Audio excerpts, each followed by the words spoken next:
Shri Anwar Sadath. Sir, Aluva നിയോജകമണ്ഡലത്തിൽ ഏകദേശം 12 റോഡുകളും ചെറുതും വലുതുമായ 12 റോഡുകളും ഞങ്ങൾക്ക് BMBC നിലവാരത്തിൽ ചെയ്യേണ്ട ആവശ്യമില്ല. ഞാൻ പലവട്ടം ഗവൺമെൻറ്റിൽ എഴുതി തന്നിട്ടുണ്ട് ഈ റോഡുകളൊക്കെ BMBC നിലവാരത്തിലാക്കണമെന്ന്. അതിൽ കുറച്ച് റോഡുകളൊക്കെ നമുക്ക് നിലവിൽ ആലുവയ്ക്ക് 2 റോഡുകൾക്ക് നമുക്ക് അനുവദിച്ചു തന്നിട്ടുണ്ട്, ഇല്ല എന്ന് ഞാൻ പറയുന്നില്ല. പക്ഷേ സാറേ, ഈ 12 റോഡുകളിൽ ഇടപ്പള്ളി മൂവാറ്റുപുഴ റോഡുണ്ട്. ഇടപ്പള്ളി മൂവാറ്റുപുഴ എന്ന് വെച്ചാൽ തേവക്കൽ മുതൽ നമ്മുടെ കളമശ്ശേരി മണ്ഡലത്തിൻ്റെ ഭാഗത്ത് തേവക്കൽ മുതൽ പുക്കാട്ടുപടി വരെയുള്ള 4 കിലോമീറ്റർ റോഡ് ഏകദേശം 5.5 കോടിയോളം 5.5 കോടിയോളം ചെലവഴിക്കും. അതുപോലെ തന്നെ ഇടത്തല തായ്ക്കാട്ട് റോഡ്, തുരുത്ത് റോഡ്, അങ്ങനെ ഞാൻ റോഡുകൾ 12 റോഡുണ്ട്. ഇപ്പോൾ ഇതിനകത്ത് സംഭവിക്കുന്നത് വെച്ചാൽ ഇപ്പോൾ പ്രധാനപ്പെട്ട ഇടപ്പള്ളി മൂവാറ്റുപുഴ റോഡ്, ഞാൻ നേരത്തെ പറഞ്ഞ ആ റോഡ് വളരെ മോശമായി കിടക്കുകയാണ്. ഞാൻ പലവട്ടം എഴുതി തന്നിട്ടുണ്ട്, നമ്മൾ മന്ത്രിയുടെ ശ്രദ്ധയിൽപ്പെടുത്തിയിട്ടുണ്ട്. അതിന് പ്രയോറിറ്റി ആയിട്ട് തന്നെ ആ റോഡ് തന്നേക്കണതും. പക്ഷേ നമുക്ക് അനുവദിക്കാൻ സാധിച്ചില്ല. പക്ഷെ അവിടെ സംഭവിക്കുന്നത് വെച്ചാൽ ഞങ്ങളെയൊക്കെ വിമർശിക്കുകയാണ്. ഇപ്പോൾ ഭരണപക്ഷത്തിരിക്കുന്ന പാർട്ടി അടക്കമുള്ള ആളുകൾ ഇതിൻ്റെ വസ്തുത അറിഞ്ഞിട്ട് പോലും ഞങ്ങളെ വിമർശിക്കുന്നു, ബോർഡുകൾ ചോദിക്കുന്നു. രാഷ്ട്രീയമാണതെന്ന് നമുക്ക് പ്രശ്നമൊന്നുമല്ല. പക്ഷേ അനാവശ്യമായ വിമർശനം കേൾക്കുകയാണ്. അത് ഒരു ജനപ്രതിയെ സംബന്ധിച്ച് നമുക്ക് വലിയ പ്രയാസം ഉളവാക്കുന്ന കാര്യം തന്നെയാണ്. അപ്പോൾ അതുകൊണ്ട് ഗവൺമെൻറ് ഇങ്ങനെയുള്ള കാര്യങ്ങളിൽ റോഡ് ജനങ്ങൾ പറയുന്നതിൽ വസ്തുതയില്ലായില്ല. ഇപ്പോൾ ഈ എടപ്പള്ളി മൂവാറ്റുപുഴ റോഡ് വളരെ മോശമായി കിടക്കുകയാണ്. അതിലെ സഞ്ചാരയോഗ്യമല്ലാത്ത രീതിയിലേക്ക് പോകുന്ന സാഹചര്യമുണ്ട്. അതാണ് ഈ പ്രതിഷേധവും കാര്യങ്ങളൊക്കെ വരുന്നത്.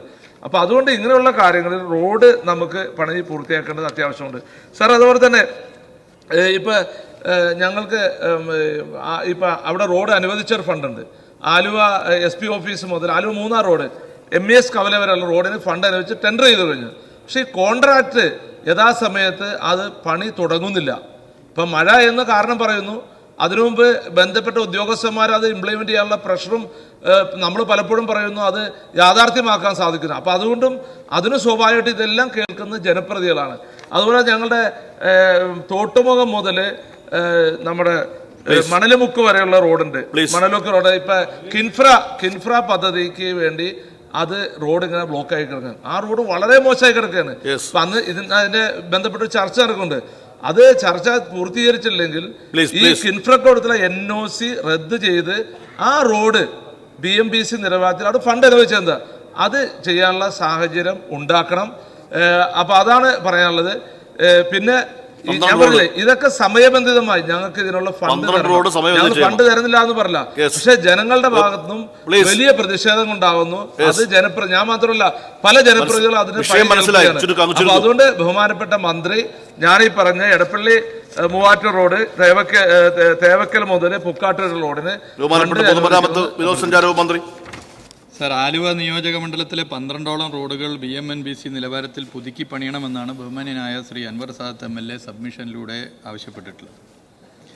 ഈ റോഡുകളെല്ലാം സഞ്ചാരയോഗ്യമല്ലാത്ത നിലയാണ് എന്ന് അദ്ദേഹം പരാമർശിച്ചത് ശരിയല്ല. ഈ റോഡുകൾ റണ്ണിംഗ് കോൺട്രാക്ട് പദ്ധതിയിൽ ഉൾപ്പെടുത്തി നല്ല നിലയിൽ പരിപാലിക്കുന്ന റോഡുകളാണ്. എങ്കിലും BMNBC നിലവാരത്തിൽ റോഡുകൾ നവീകരിക്കണമെന്ന അദ്ദേഹത്തിൻ്റെ ആവശ്യത്തോട് ഞാൻ യോജിക്കുകയാണ്. വളരെ പോസിറ്റീവ് സമീപനമാണ് സർക്കാരിനുള്ളത്. സംസ്ഥാനത്തെ പൊതുമരാമത്ത് വകുപ്പിന് കീഴിലുള്ള റോഡുകളെല്ലാം BMNBC നിലവാരത്തിലേക്ക് ഉയർത്തുക എന്നുള്ളതാണ് സർക്കാരിൻ്റെ പൊതു നിലപാട്. ഇന്ന് നമ്മുടെ രാജ്യത്ത് റോഡ് നിർമ്മാണ രീതിയിൽ ഏറ്റവും ഉയർന്ന ഗുണനിലവാരം ഉറപ്പുവരുത്താവുന്നത് BMNBC റോഡാണ്. ഒരു 5-8 കൊല്ലത്തേക്ക് ഒരു കുഴപ്പവും വരില്ല. പക്ഷേ കിലോമീറ്ററിന് ഒരു 50 ലക്ഷം രൂപ ചിപ്പിംഗ് കാർപ്പറ്റ് നിർമ്മാണത്തേക്കാൾ അധിക ചിലവാണ്. അനുയോജ്യമായ രീതിയിൽ പ്രവൃത്തി നടന്ന ഒരു മണ്ഡലം ഏത് എന്ന് പരിശോധിച്ചാൽ അതിൽ ആ പട്ടികയിൽ BMNBC റോഡുകൾ അനുയോജ്യമായ നിലയിൽ പ്രവൃത്തി പൂർത്തീകരിച്ച മണ്ഡലങ്ങളുടെ പട്ടികയിൽ ആലുവയും ഉണ്ട് എന്നുള്ളതൊരു വസ്തുതയാണ്. ഇവിടെ ഉന്നയിച്ചൊരു റോഡ് ജില്ലയിലെ തന്നെ വളരെ പ്രധാനപ്പെട്ട റോഡാണ്. ഇടപ്പള്ളി മൂവാറ്റുപുഴ റോഡ് സാമാന്യം ട്രാഫിക്കുള്ള റോഡാണിത്. ഇതിൽ ആലുവ ഭാഗത്ത് BC റീസർഫസിംഗ് ആവശ്യമാണെന്നാണ് പൊതുമരാമത്ത് വകുപ്പിൻ്റെ വിലയിരുത്തൽ. അതിനുള്ള ഫണ്ട് എങ്ങനെ കണ്ടെത്താൻ കഴിയുമെന്ന കാര്യം പരിശോധിച്ച് തീരുമാനിക്കാം. മറ്റു റോഡുകളും BMNBC നിലവാരത്തിലേക്ക് ഉയർത്തുന്നത് സംബന്ധിച്ച് പരിശോധിക്കാം. ഈ ഗവൺമെൻറ് അധികാരത്തിൽ വരുമ്പോൾ 50% PWD റോഡുകൾ BMNBC ആക്കണമെന്നാണ് നിശ്ചയിച്ചത്. അതിന് പ്രത്യേക സംവിധാനം ഒരുക്കി 4 വർഷത്തിനുള്ളിൽ തന്നെ കേരളത്തിലെ പൊതുമരാമത്ത് വകുപ്പിൻ്റെ റോഡുകളിൽ 50% BMNBC ആയി. ഇപ്പോൾ 60% റോഡുകൾ BMNBC ആയി. അധികം വൈകാതെ ഇന്ത്യയിൽ പൊതുമരാമത്ത് വകുപ്പിൻ്റെ റോഡുകൾ 100% BMMBC ആകാൻ വേണ്ടി പോകുന്ന സംസ്ഥാനത്തിൻ്റെ പേര് കേരളമായി മാറാൻ വേണ്ടി പോവുകയാണ് എന്നുള്ളത് ഈ സഭയെ അറിയിക്കുകയാണ്. ആലുവ മണ്ഡലത്തിൽ PWD നിരത്ത് വിഭാഗത്തിന് കീഴിൽ മാത്രം 14 പ്രവർത്തികൾ പൂർത്തീകരിച്ചു. 5 പ്രവർത്തികൾ പുരോഗമിക്കുന്നു. 2 പ്രവർത്തികളിൽ ഭരണാനുമതി ലഭ്യമായെങ്കിലും കിൻഫ്ര പ്രവർത്തികൾ പൂർത്തിയാകുന്ന മുറക്ക് മാത്രം പ്രസ്തുത പ്രവൃത്തി ആരംഭിക്കാൻ കഴിയൂ. അതുമായി ബന്ധപ്പെട്ടൊരു മീറ്റിംഗ് വിളിച്ചു ചേർത്തിട്ടുണ്ട് എന്നാണ് ഞാൻ മനസ്സിലാക്കുന്നത്. ഭരണാനുമതി ലഭ്യമാക്കിയ 4 പ്രവൃത്തികളുടെ സ്ഥലമേറ്റെടുക്കൽ നടപടികൾ പുരോഗമിക്കുകയും ചെയ്യുന്നുണ്ട്. സംസ്ഥാനത്ത് നമുക്ക് സാധ്യമാകുന്ന നിലയിൽ കാര്യങ്ങൾ ചെയ്യാം. ന്യായമായ കാര്യങ്ങൾ സ്വാഭാവികമായും ജനപ്രതിനിധികൾ ചെയ്യും. ആവശ്യമായ വിമർശനം വരുന്നത് അങ്ങനെ എടുക്കുക. അനാവശ്യമായ വിമർശനം വരുന്നത് ഒരു ചെവിയിലൂടെ കേട്ട് മറ്റൊരു ചെവിയിലൂടെ വിട്ടിട്ടില്ലെങ്കിൽ മനസ്സിന് വലിയ പ്രശ്നമാകുമെന്ന് എൻ്റെ പ്രിയപ്പെട്ട സുഹൃത്തിനോട് അറിയിക്കുകയാണ്. വളരെ ന്യായമായ ആവശ്യങ്ങളെ LDF സർക്കാർ അതേ അർത്ഥത്തിൽ തന്നെ കാണുന്നുണ്ട്.